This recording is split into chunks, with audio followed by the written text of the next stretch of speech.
There was a period in YouTube's history when gaming channels were primarily focused on gameplay, reviews, and commentary.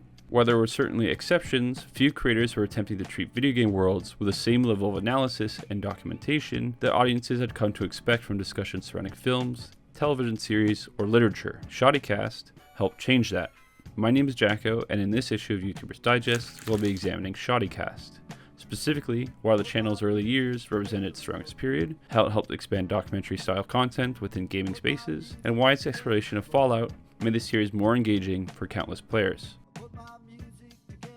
For many viewers, Shoddycast's early years represent the channel at its absolute best. At a time when most gaming videos focused on what happened during gameplay, Shoddycast became interested in everything surrounding it. The channel wasn't simply asking players what choices they made or what weapons they preferred, instead it asked deeper questions about the worlds themselves. What caused these societies to form? How did these factions survive? What technologies existed within the setting? What events shaped the world before the player ever arrived? These questions transformed games from entertainment products into settings worth studying. For many viewers, particularly fans of Fallout, this approach opened an entirely new way of engaging with the medium.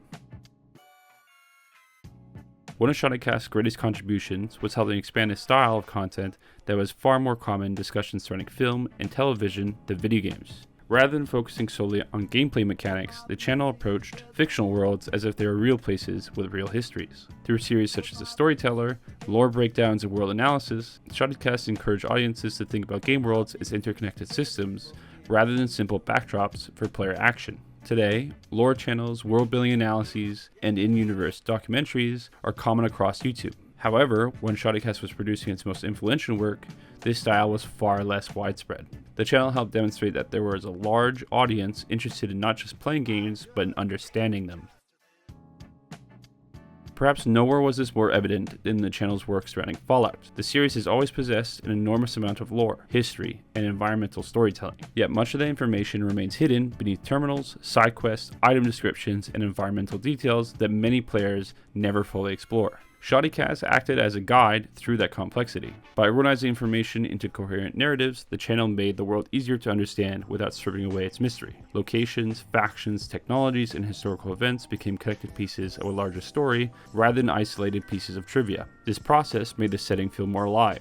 Viewers weren't simply learning facts about Fallout, they were getting a deeper appreciation for how the world functioned and why it had been constructed the way it was.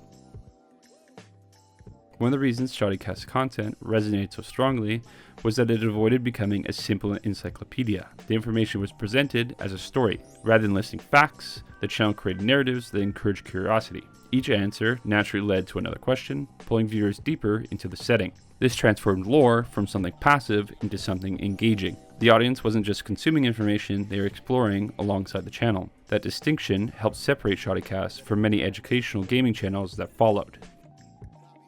Looking back, Shoddycast feels representative of a particular era of YouTube. It emerged during a period when audiences were becoming increasingly interested in deeper analysis of the media they loved. The channel capitalized on that interest while helping push it further. Its success demonstrated that gaming audiences were willing to engage with long-form discussion, documentary-style presentation, and detailed world-building analysis.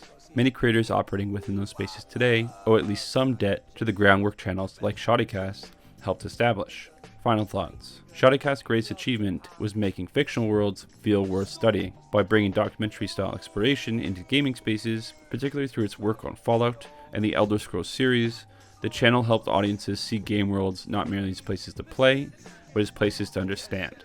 Its early years remain a high point, not simply because of nostalgia, but because they demonstrated what gaming analysis could become when creators treated virtual worlds with the same curiosity and respect traditionally reserved for books, films, and history itself.